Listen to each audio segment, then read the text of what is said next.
On this week's GTA 6 o'clock, GTA 6 wins its first award. And the winner is Grand Theft Auto 6. Gameplay descriptions revealed in patents. This is essentially procedural generation. And it's all or nothing for the next 14 days. If that was to be the case, that leaves this Friday. It's all here on this week's GTA 6 o'clock.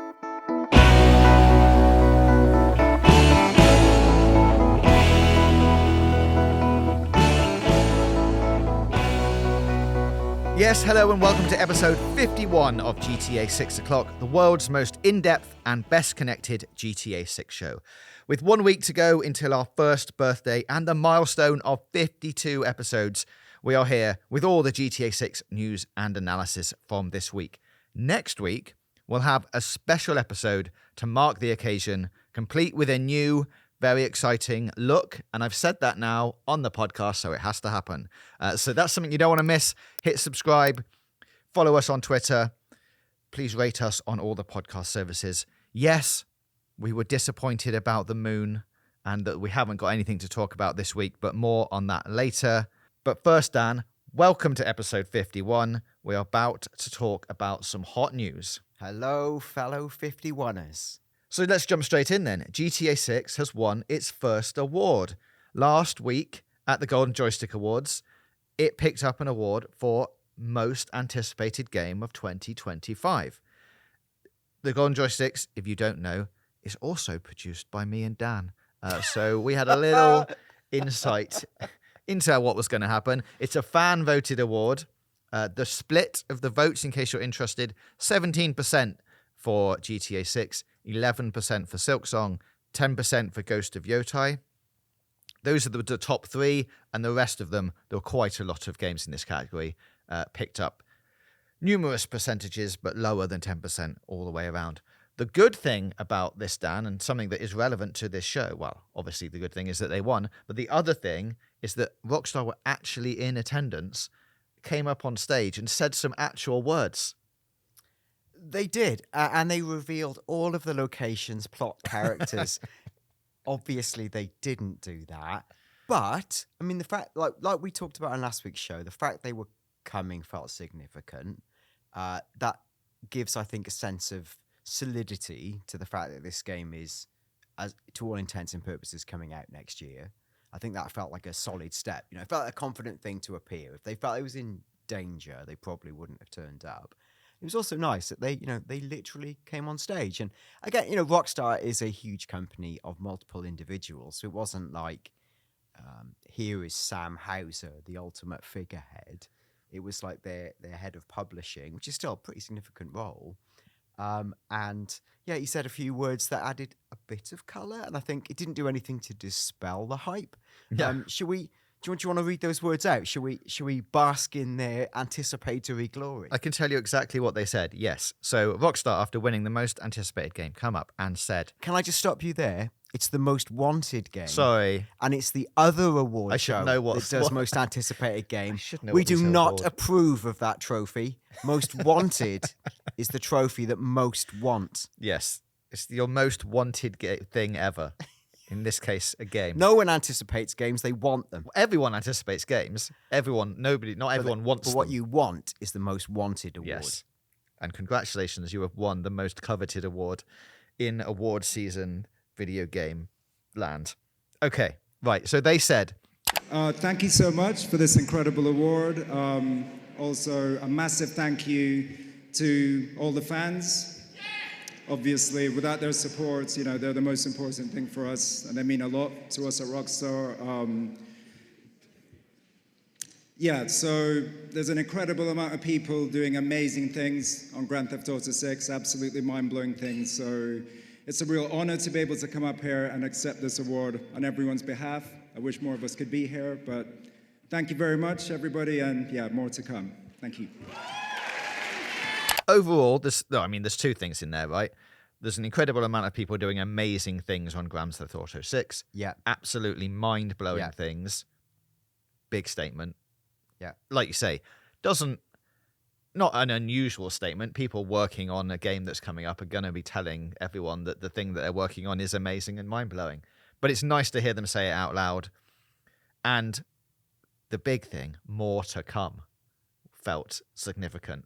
Even though it's probably, someone on stage having a nice time collecting the award going, yeah, more to come. Obviously, there's more to come, but you've said it out loud now, so I'm excited. Yeah, I agree. It's like silly because of course there's more to come. But I think again, just saying it though is almost it's re-registering with the audience. Don't forget there is more to come, and maybe my influence then would be it's maybe not as far away as you think. That is huge influence leap, but this is what we've been talking about for weeks. Saying out loud as well, saying the word mind blowing out loud is not small. I think you obviously want to build hype and say things you're doing are exciting or whatever it is, but mind-blowing is in the sort of cosmic scale of hyperbole pretty much near the top end. Like, I don't know what's above mind-blowing? Yeah, what's above mind-blowing? Like era-defining, epoch-challenging, like some kind of like... And there's no way you can say era-defining. Well, no, it'd be a bit, for them to say that of their own unreleased game would be some. Yeah, that's what I mean. So I don't know what else there is above that, really. That and mind blowing infers again the idea that these are things you've never seen before or seen at this level. So that's get hype. It's exciting. This is when we spoke to Ben Hinchcliffe the other week. He'd said similar things. He'd said like, don't be afraid to be excited. It's going to be wild. So, hey, does this game need more hype? No. And like the higher the expectation, I guess the greater the potential for it to fall short, because mind blowing might mean different things to different people. But the bar is high. Yeah, and it's really exciting. What I will say is it's nice to be making the news ourselves for a change. Obviously, that quote was reported quite a lot by all of the GTA sites and obviously like some other sites, because everyone wants to say we've got some GTA news, and the news is there's more to come, in case you didn't already know. But I think just coupled with this and like as you mentioned the Ben interview, which got some news articles about it, we will keep bringing you world exclusives as much as we can in the lead up to GTA 6. But yeah, it was just nice to see people picking up on the fact that they'd won an award and that they said some things. Just two quick things. One is that I'm laughing that we've had to create an award to give Rockstar. Well, let's be clear. We didn't create this award. Has been going on. The Golden Joysticks have existed for like 42 years or something. So like giving out this award isn't, it's part of a long lineage of which we are the current custodians. I think that's the best way to put it. The second thing, this is maybe something where James and I can delete this bit of the podcast at leisure. But obviously, we know people at Rockstar, and we spent time with people at Rockstar at the show. I would never want to name them or talk in specifics about what we talked about. And I will say that's not me saying I actually know everything about the game and they leaked it. Quite the opposite. Rockstar are the masters of diplomacy. I just wanted to get your read on, what was your tea leaf read on when things are going to start moving? Oh, wow. Okay. Well, I am going to be very diplomatic and say, like you said, it was lovely to talk to the guys at Rockstar at the awards. Yeah. And it was, I had a nice chat with them. This isn't the mind-blowing revelation that people came for, but it is the correct and diplomatic Well, I think, answer. look, we talked to them for quite a while after the show. It was nice to hang out with them. We talked to them about this show. Yes. Which everyone was, very positive about and things. Well, I think that's nice, an important thing to say is that, this maybe it sounds obvious, maybe it doesn't, but like Rockstar do listen to the show and they were always listening to the show and were very complimentary at the show the first time around, going back a decade ago. And I think at that time it said that, this is maybe not true anymore. A lot of people talk a lot about GTA, but it said that like we were the only show talking about GTA in this context and contextualizing the game in a slightly more adult, grounded way. These weren't the words that we discussed the other day, but I think it's still nice to know that Rockstar are tuning in and listening. So I hope that means that we're part of forthcoming information and that sort of thing, and we get closer to the game. But that's for Rockstar to decide, and I look forward to that in due course. Yes. So in summary, hello friends. Thanks for listening. Hopefully more to come. See, I've used their own phrase there. Back on them. Anyway, just before we go, just before we move on. Let's go now. We mentioned the moon theory at the top. I saw when that didn't happen, quite a lot of people on social media got sad because they had built themselves up that it was going to be happening last week, which it didn't. Like, there was somebody on X said, it's not enough. 12 months with zero information is insane. How can they keep us in the dark for so long? It's not how you should be treating your fans. Just a simple screenshot now and then would be good enough. And I think that statement in various contexts was being bandied around all over the place. And I just, wanted to pick up on it and say, I don't think it's unusual to have 12 months with zero information for a game that was at that time 2 years out. Like, that's the kind of thing that happens. It's definitely the kind of thing that happens with Rockstar games. And, it's why things like this show exists, is to be able to fill that gap between one content drop and another. So I think a lot of those things were unjustified, is what I'm trying to say. And it happens in every other game release. There aren't people going around going, where's the hot new Fable news?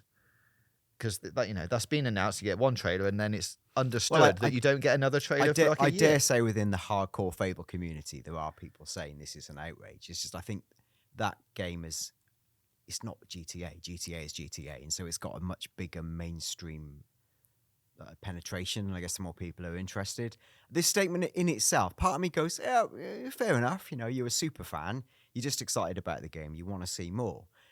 Where all of this stuff becomes a bit risky is that idea of it spilling into kind of toxic fandom / entitlement, where we feel as fans, we are owed some content. Yeah, where's my stuff? Yeah, like I am a fan, therefore you've mistreated me.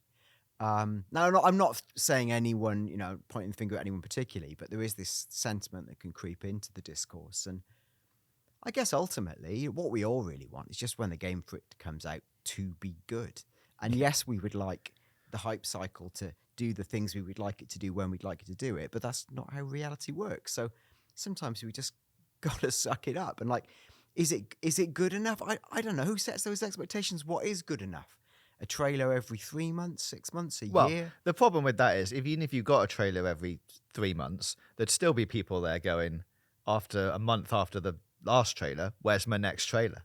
So you're never gonna win that fight. And I think if anything, it just overexposes it. I think honestly, in the fullness of time, the best thing they can do is share less. And that sounds mad because our show relies on new content, but they just don't overexpose it. The amount of films I've watched that have been utterly ruined by, I've seen the film in the 5 trailers. Oh, yeah.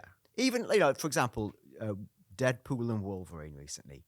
That film isn't very good, but for everyone pausing in the comments, it's not a very good film. It's not a good film, but it's full of good jokes and it's funny and I enjoyed it, right? This is the internet. It's not a good film. It's not a good film, but it's got good jokes and it's funny and you enjoyed it. Yeah, what is happening? But it's not a good piece of film construction, or particularly, I don't think particularly coherent or well threaded. But they're good actors. It's funny, right? This is not the Deadpool versus Wolverine podcast. No, but this is great content. It's good content for me to get mauled by MCU fans. But a lot of the best jokes and setups were ruined by the multiple trailers for me. So, like a lot of things, you're ticking them off as they come. And I think if you'd seen that cold, it would have been better. Also, for example, a lot of maybe that's a different discussion. A lot of the good cameos got spoiled by the internet. That's a separate thing because GTA hasn't come out yet. No, that is a separate Anyway. thing. I agree in principle with your trailer comments that we'll be sitting at home scrolling through Netflix or Prime or whatever to be, should we watch a film tonight? And my partner will go, let's watch the trailer. I'm like, why would we do that? We're about to watch the film. Read the description, which is sometimes now bad enough.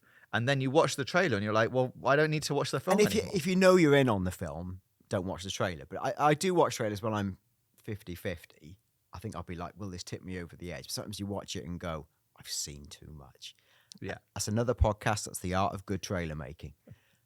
But for Well- Rockstar, ultimately, this will all be judged on when it comes out to be truly mind-blowing. I think they want to tease a little bit of that and give fans a bit of that, but definitely holding... And GTA 5 did that brilliantly, actually. Yes. I think loads of GTA 5 was just not revealed. And I think often, we feel like we're seeing a lot, but actually what we're seeing is a lot of the first hour or two of the game. Great. Yeah, less is definitely more. Okay, Dan, so let's move on from that to something quite interesting and exciting, if not a bit wordy. There is a patent, what are we saying here?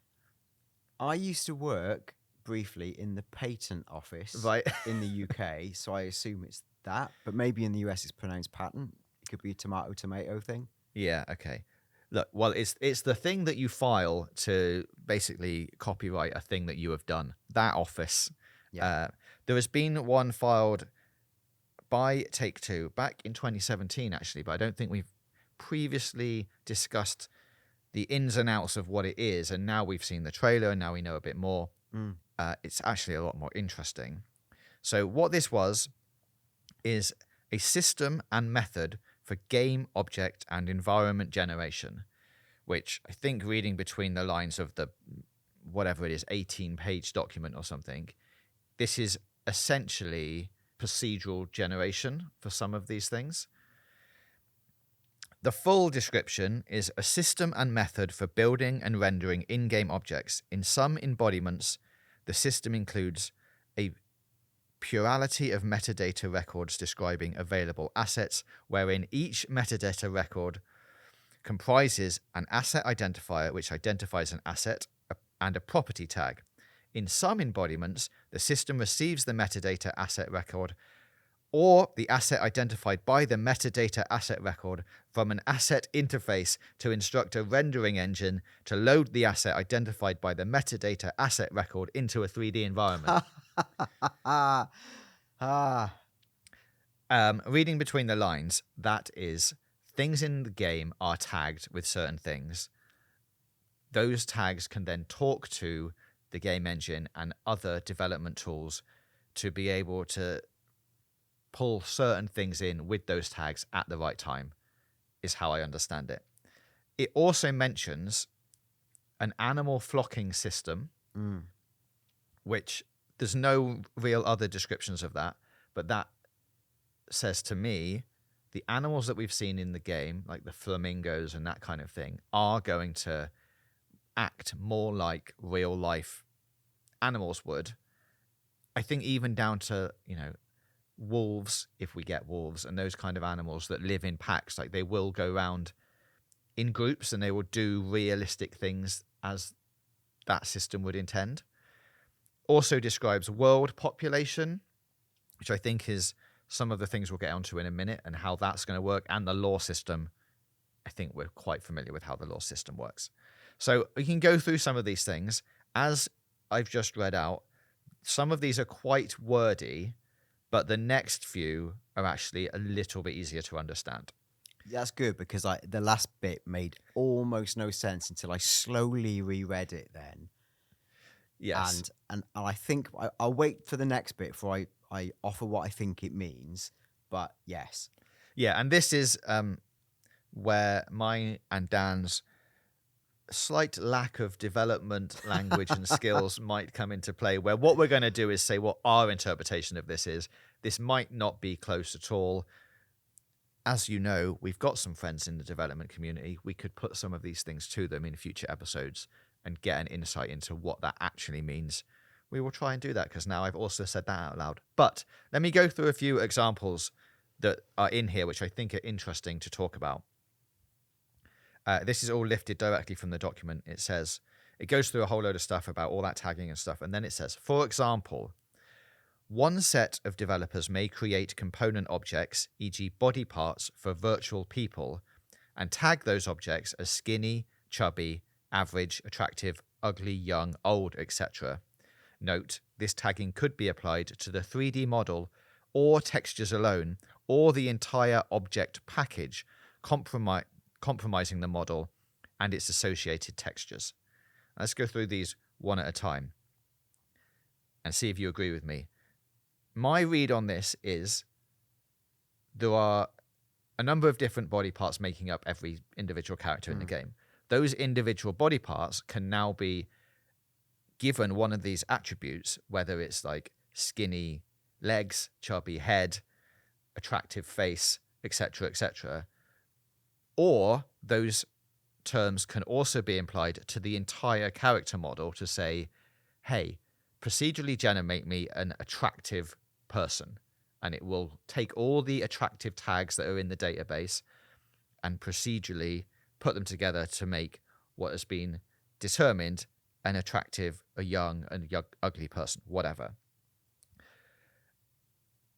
So that is what that relates to, I think. But it also means that you can have different body parts doing these different things. So you could have someone who has a tag of being an old face, but has chubby legs, for example. Are we reading this in the same way? I mean, in the crudest possible way, yes.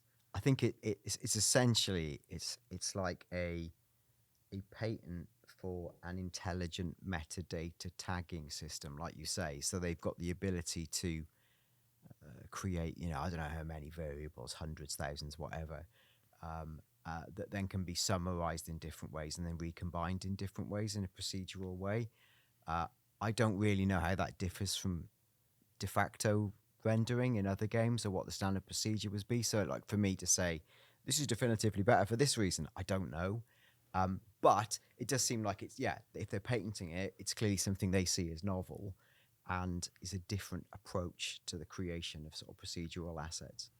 And none of these things are like defined terms, and it doesn't mean that these are the types of people we might be seeing in the game. But I think having, the options as examples of skinny, chubby, average, attractive, ugly, young, old gives us a broad range of the kind of things we might be seeing in the game if things are being potentially tagged with things similar to that. To move on to the next thing, which is related to that, there's another example that says developers could similarly tag clothing textures or objects as casual, business, formal, etc. in order to indicate style. These tags could then be used to generate a game script, static game code, development systems, or otherwise to create virtual people to suit a given required game context. If game designers wanted to create a scene located in a fast food restaurant, the designers may create the virtual people using a higher proportion of body part objects tagged chubby, and clothing textures/objects tagged casual. In contrast, if the designers were creating a scene at a luxury hotel, they might use a higher proportion of clothing textures/objects tagged business and formal. So, to summarize all of that, it is, I think, a way of going, we need to put 10 people in this fast food restaurant. We can now tell our systems these 10 people should probably have a higher proportion of these tags. Please load them in. So rather than somebody having to do that themselves, like manually, and put all the people in and make, pick the clothing options, I think this system is going to do it for them. Whether or not this system existed previously, and this is just like an updated version, I'm not sure. But it's still interesting to see that all of these things, and all of this, feels like it's related to GTA 6.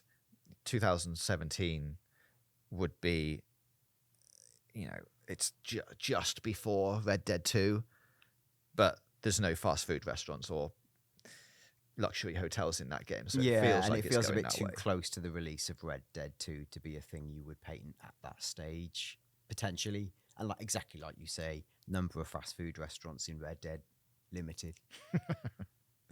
That's also the things here that are interesting is fast food restaurant, tick, good. Obviously, like you expect a fast food restaurant to be in GTA. Luxury hotel, yeah, fine. But all of this is adding up to things that we can be like, oh, there could be these things in the game. The next bit is interesting and potentially exciting. There's another example saying, assume a player clothing jacket object is created. A corresponding tag called additional top garment could also be applied to the jacket object. A further rule could then be added to the rule set to define game actions that arise from applying the jacket object to a character. For example, regarding gameplay, the rule might look for the tag additional top garment and in a cold environment lower the character's health stat more slowly because the character is kept warm. Interesting. Obviously a thing that was played around with in Red Dead, but not in relation to a game like this. And this phrasing, like we say, might be an updated version of the thing that was in a Red Dead patent years ago, but it's being played around with or thought about, I think, in the context of GTA 6. This is interesting. I'm going to ski really off piste here. It's interesting because, let's say, in a game like The Legend of Zelda, where there are zones of the map where you cannot survive for a long time without a certain garment. There's frozen areas where you require the warm clothes to stop your energy draining away super fast. Now, the rules that govern that massive degradation of your health bar, I wonder if they're as intelligent as the ones at play here, where that one might be entirely geographically based. So, like, if in this zone, reduce energy by this amount unless X, like, wearing this garment. Does the system that Rockstar are describing make a more realistic, this location could be cold, it could be hot, but it all depends on a different set of laws that define it. This is like super noodly stuff, right? Yes. But I think it's getting to the idea of realism is the guts of it. What is genuine realism? And the thing that a lot of games all the time trick you with fake realism. There's often a lot of debate about. There's been a lot of debate in high-end graphics lighting and actually whether the truly intelligent real-time lighting models actually look as good as the ones that used to fake it. Where they used to set a lighting fixed camera, set a lighting perspective. They'd bake it or hard bake all the lighting in. It would look amazing, but were that camera to move or shift, everything would go to pieces. Yeah. But where genuine lighting models that cast the lighting in real time maybe don't look as good, but they're actually more intelligent, clever, that sort of thing. So I wonder whether this is like that. It's like an intelligent behavioral system that relates to object creation and object behavior that's never in other games not been at this level. Now this is I can't comment to what level it was on in previous Rockstar games or even other types of games, but it does seem like it's an attempt to take this higher ultimately for realism. Yeah, and I would assume it's not even zonal like that. If we are going to get the weather effects that we think we might be getting, the entire map could at some point become cold, and therefore you have to wear your jacket to stop your character being cold. Well, to take it, this is speculation, but let's say there's a true seasonal system.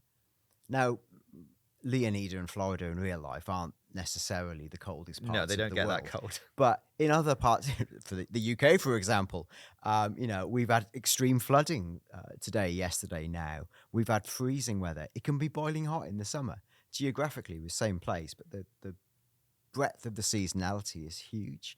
So it would require a different set of attributes to model. Yeah, it's a really interesting one, and I think one that maybe we'll see more of in due time. There's a couple of others I wanted to go through. All of these are quite interesting, but this one is, as a further example of rule set usage, a developer may create a tag called disguise that could be applied to garments such as a handkerchief tied around the face, a mask, or some other sort of costume. A game level designer could design a level by placing objects tagged disguise in the game environment. These tags could also have game consequences. For example, a character with garment tagged disguise might not appear on the game map, whereas undisguised characters would appear on the map. Now, this kind of thing exists in GTA Online, like where you can be running away from the police. It's not the same way as putting on a disguise, but you can call Lester like you could in GTA 5 and go, "Hey, can you get the police off my back?"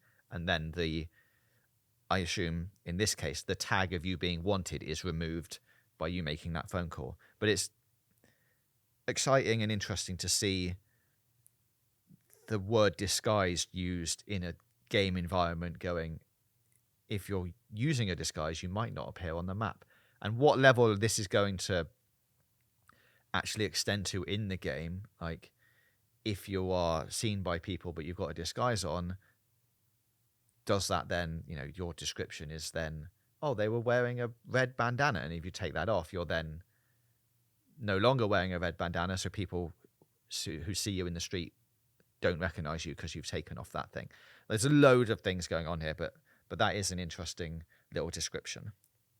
The next one is even more exciting. I know some of these have been pretty exciting so far and pretty wordy, but hey, strap yourselves in for this one. This one's good, and something that we talked about a lot in the lead up to GTA 5. Interesting to see it now in 6. As another example, an older, run-down neighborhood could be created by populating it with a higher proportion of assets tagged old, worn down, rusty, cheap, etc. In gameplay, where the player is attempting to improve the city they live in, as the player performs well in the game engine can slowly replace objects tagged as described above with objects tagged new, high-end, hipster, renovated, etc. to indicate that the neighborhood is improving. Discuss. That's a good one. That's a good one, because that's the decade-old dream in many respects of the construction site that never was. That's the in real life, the urbanization of industrial districts where, hey, this crappy old place has now got a nice coffee shop. It's got a organic this, that, and the other. Like, this is the gentrification or urbanification of social zones, which that sounds boring. But in game, it means that, could there be parts of the city that you can own or have influence on and physically change and improve its appearance? I don't know what, this is wild, right? Like, this is a thing that, how does that become is it a side game mechanic, a core game mechanic? That's the thing in gameplay terms of how does that actually work? How do you as a character in this massive city affect a neighborhood? And why do you really want, because the thing with, in real life you might want that because you actually live in that area and it's good when the area you live in improves. In GTA, actually, your character, whilst they might have a home base, you as a player are essentially nomadic. So if you don't want to spend any time in the bad areas, you just get in your car and go and walk up the, Sunset Boulevard or something, right? So it's an interesting thing that in real life you're motivated to want things to improve because you're physically constrained to that location. GTA games have really constrained you that way because you are nomadic and you're in your car and you move about. So I don't know how they incentivize this, if it is a game mechanic, to get you to want to improve environments. So whether this is an absurd cosmetic detail that exists just because it can. But, there's such a huge thing for world building and building games moving forward. You would think it's core to the game somehow, or whether there's some kind of, to really extrapolate, and this is, I'm not saying this is true, but let's say, your character represents someone from a certain social strata. It may be one of their actual life goals to want the environment that their friends and family live in to be better. And you can externalize that by, transforming the neighborhood. And that might be, and that actually would play entirely into the sort of the first leaks of the idea, and it being a Robin Hood story. And this idea of robbing the rich to pay the poor, and that might be to literally improve their conditions. It could be, hey, is this a game about inequality? I mean, I think the big thing about this is even in real life, that's almost impossible to do. You might live in your street or urban area or whatever, or suburb, and go, oh, I wish there was more luxury shops here. But for you to actually have an effect on that thing changing is almost impossible, unless you have a load of money and literally buy the vacant Yeah. shops and then go, I'm making this a high-end shop. But this is where this is actually super interesting, and again beyond the scope of this chat. But it's rare that someone who owns the amount of money that a character might in GTA does exists in an environment that to have literally like you do in GTA tens of millions of dollars. And I think if you did, you probably could create quite a big footprint change. Towns I've lived in. And actually, well, the answer is probably going to come to the same place. Towns I've lived in have over a series of about a decade had all of its nightlife taken over, owned, and to the outside eye improved, essentially by somebody in that town who was operating like a gangster, to the point where the council were unable to get tax from this person because were they to leave the town, it would devastate the infrastructure. Naming no names. So there's an element of you would be the gangster in this scenario. Yes. Maybe, and that does, as I say, I've seen that happen in real life in another place. So yeah, maybe you do have the power as a gangster, Possibly. or someone or like you do see in real life with more legitimate business people who have tens of hundreds of millions of pounds. Someone like James, again to relate to my localish area, James Dyson, who owns Dyson, has invested an astonishing amount of money into that local area in schooling, and changed the locale. Many would argue for the better. I think what's going to happen here is, if all of these things are implemented, like, it's worth saying these are all just patents. It doesn't mean that these things are going to be in the game. These are just things that they have protected in case they want to put them in the game at some point. This feels like it's going to happen either over an extended period of time, and therefore the question is, how long is GTA 6's main campaign going? Like, what kind of time frame is it going to exist over? Because to take something from a old worn down thing into a high luxury environment, like you say, takes a decade. Is that going to play out in the storyline? I don't think so. So it's then, how does that relate? How do you see the thing changing over time and going like, oh cool, there's new shops here, that's nice, and that thing's opening up? The other thing is that this kind of stuff could relate to GTA Online or whatever GTA Online becomes, because we have seen, you can buy places in GTA Online at the cheap end, the bottom scale, and then throughout playing missions and doing heists, you get more money, and then you can upgrade your office or whatever to be more luxury and have higher status things in there. It could be on that kind of side of things that this is related to. It'd be amazing, as we've said when we were doing GTA 5, if the world that we are in GTA 6 does change over time and you start seeing things that you've done having an impact on the environment and things changing. Like, that would be awesome. But let's see. Couple more. Not maybe as exciting as that last one, but this one is good because it mentions some actual things. Here we go. The combination of tags and the rule set can also be used advantageously for procedural generation of game objects and environments. For example, a game scene could be created in a game script by calling assets based on tags rather than calling the assets explicitly. For example, if the game scene called for virtual characters in a movie theater, the game designer could simply specify the need for predetermined X number of characters with casual dress. If the designer wanted a sci-fi movie playing at the theater, it might also call for a higher percentage than normal of characters tagged nerdy, which is a whole nother thing that we will not get into. The metadata rule set interface would interpret these general instructions at game runtime to randomly generate virtual characters fulfilling those needs. Good things here. We've got a mention of a movie theater. We probably knew that was going to happen. But then we've also got a mention of what could be perceived as different films being shown in that movie theater. For example, a sci-fi movie. But if you're mentioning that as an example, you can assume that there are probably other types of movie that might be shown there that would have randomly generated other sets of people who might be going to see a rom-com or something. And then I imagine, I'm extrapolating this, that the game code would then say, we need a higher percentage of couples who are going to watch this rom-com, because broadly couples would go and watch rom-coms rather than the nerdy people who might go and watch sci-fi films.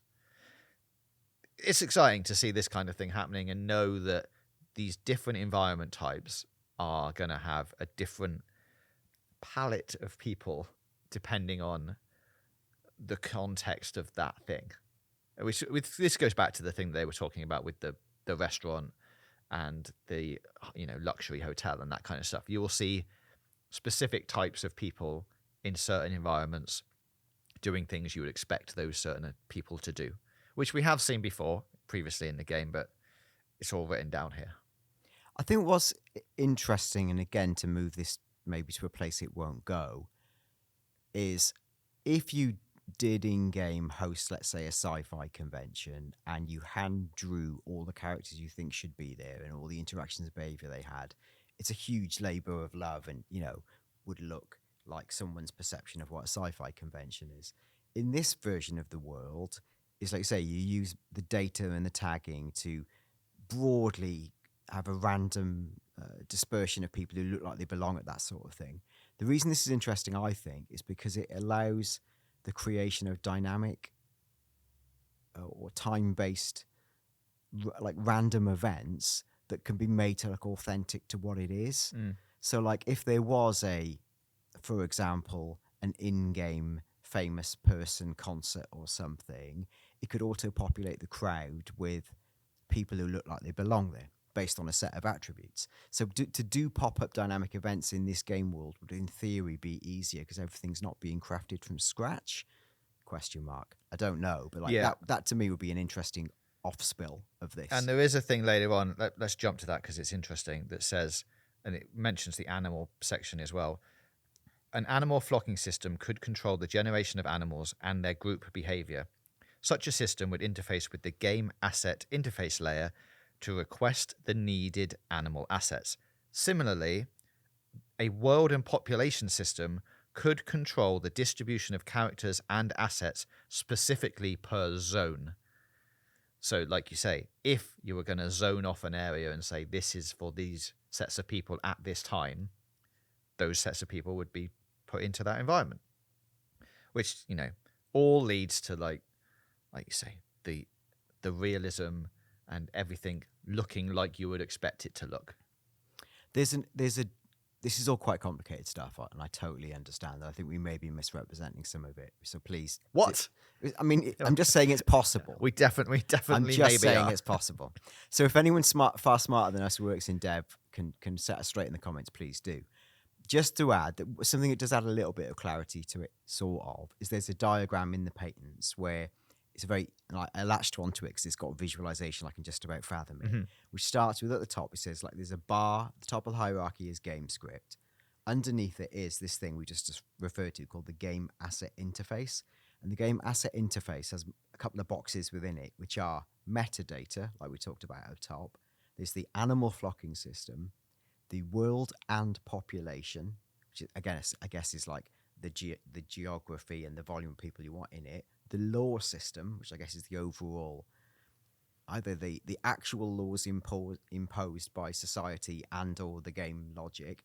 And it's a thing called OOO, and I don't know what that means, whether that's, I don't think it's out of Office, OOO something, whatever that means, but there's clearly a complex set of things that interact to create the game assets. I think that's the core point. There was some things that were actually described, whether they'll, obviously these are all just placeholder things, but it does mention a high-end apartment in this pattern as an example of how things could be generated. It says, as with the previous embodiments, rules can be used to establish relationships between the various objects.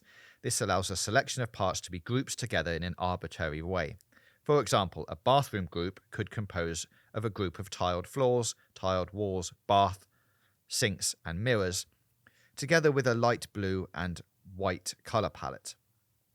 What it does then is it lists what could be seen in a high-end apartment, which is quite exciting to see. I mean, it also feels like this is an online hangover.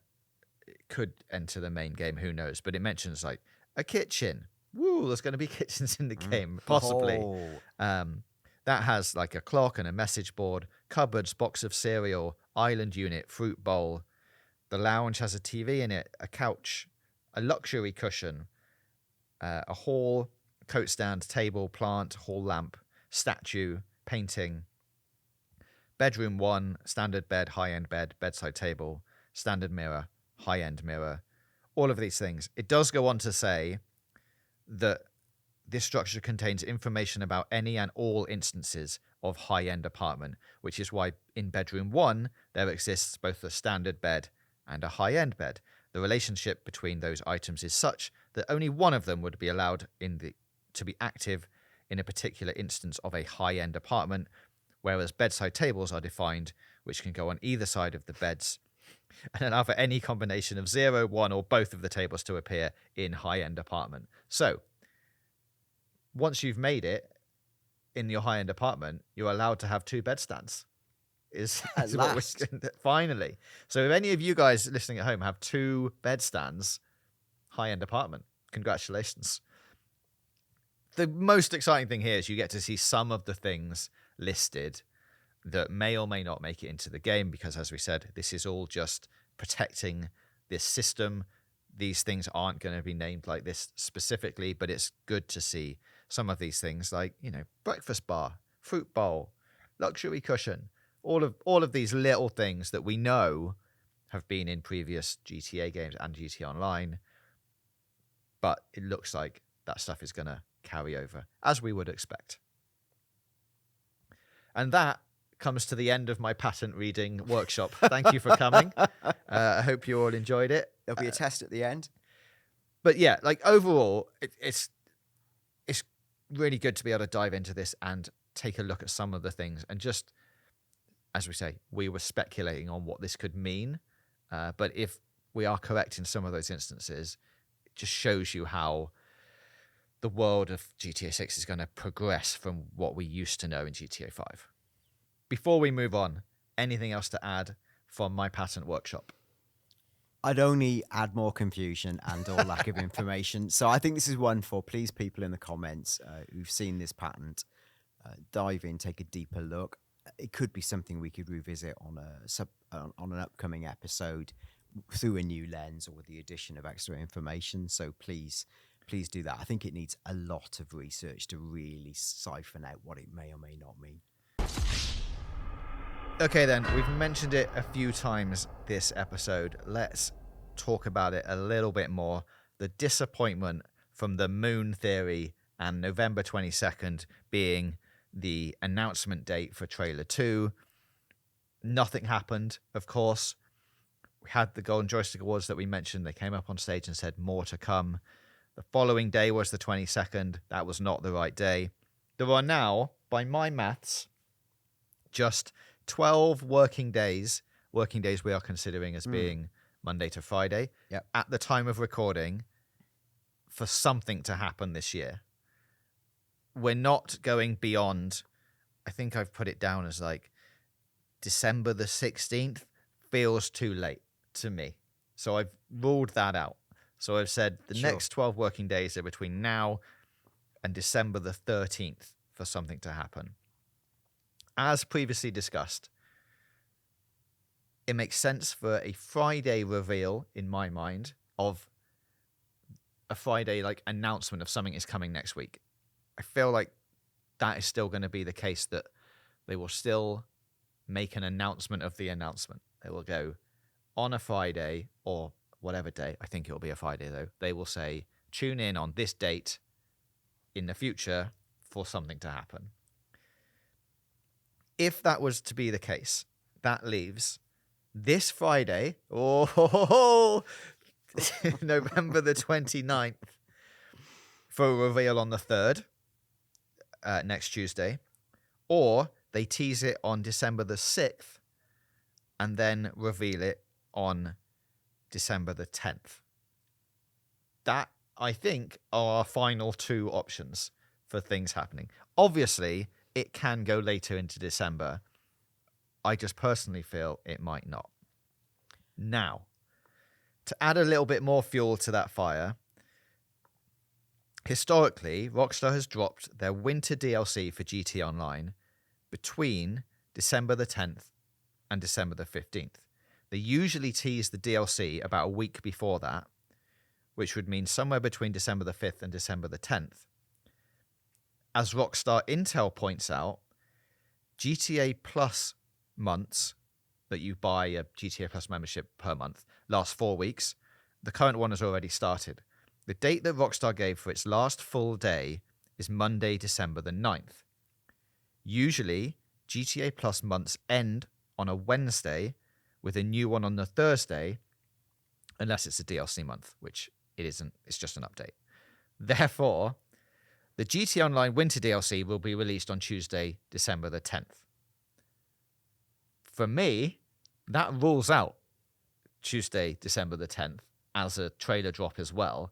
If you're launching something in, the new month pass of GTA Online, why would you drop the trailer on the same day?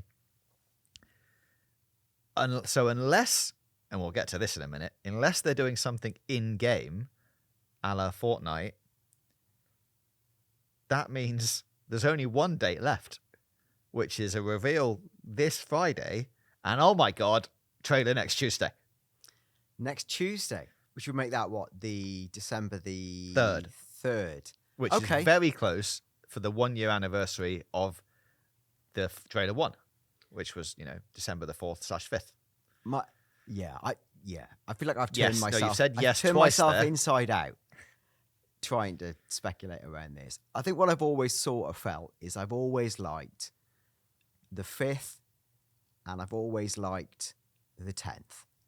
Now, if you follow the logic that they wouldn't release it on the 10th because of the in-game update, etc., which is very plausible, that for me puts you on the 5th. Next week. Yeah, next week. Or, as you say, it could be the Tuesday, the 3rd.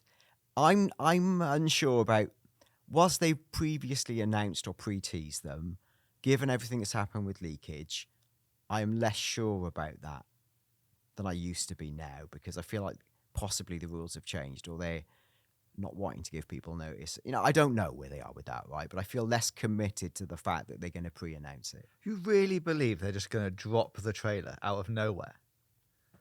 I believe they could. I believe they could. And I believe it might be a response to the way the last time went so badly. That's more of a security protocols issue. Yes. But I'm just saying, Dan, I've got things to do. I don't want them to cold drop. I want to be told about these things. I would like them to tell us in plenty of time, and I would like, as you say, I would like that to be tell us this Friday, so we're ready for next week. And there's also, I will add, there's an element of doubt in my mind now. I've got to say it out loud. I am less certain there will be a trailer this year than I was a week ago. Oh wow, that's interesting. Don't ask me to explain that. That's interesting because I'm sort of more certain. Really? Okay, No. well, that's interesting. We maybe need to have that discussion off air. Yeah, wait, and then the birthday episode all will be revealed. But look, I do think what I would say is, if it's going to happen, I agree. I think it will drop in the week between December the 2nd to December the 6th. Which is both of us now saying next week. So so there we go. And I think if it doesn't happen then, I feel even more certain it won't happen. Yeah, if it doesn't happen then, I'm quite sad. Yes. Not sad. I'm just, I would have loved something to have happened. Understand that, as we were saying at the beginning, we have no right to demand them to release a trailer. Sure. I would just very much like them to. Or maybe not even a trailer. Maybe it's screenshots. A screenshot of a lake. It could very much be, like we've seen previously, screenshots that come with some slightly disappointing news. Like, it's been a year since we showed you the first game. We'd like to give you an update. Here are some screenshots.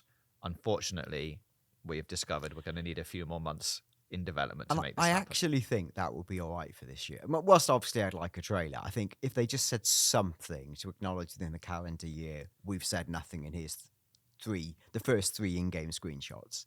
3 screenshots, right? Not even in-game. 3 screenshots. That's something. They say something that sets up the future. Then it's go time in 25. But yeah, if there is to be a trailer, which I say I felt more confident about a week or two ago than I do now, I like those dates we've talked about. 3rd, 5th. That's where I'd land. Well, as always, let us know your thoughts in the comments on YouTube. Get in touch on Twitter at GTAVOclock and send us some emails, gtavoclock@gmail.com. Thank you for all your comments so far and over the past almost a year. As I mentioned at the top, we'll be back next week with our special 1-year anniversary episode, which may or may not coincide with the release of a trailer. What a present that would be from Rockstar to have episode 52 full trailer analysis of trailer 2. Hey, we can all dream. But either way, we'll be back for another episode of GTA 6 O'Clock next week.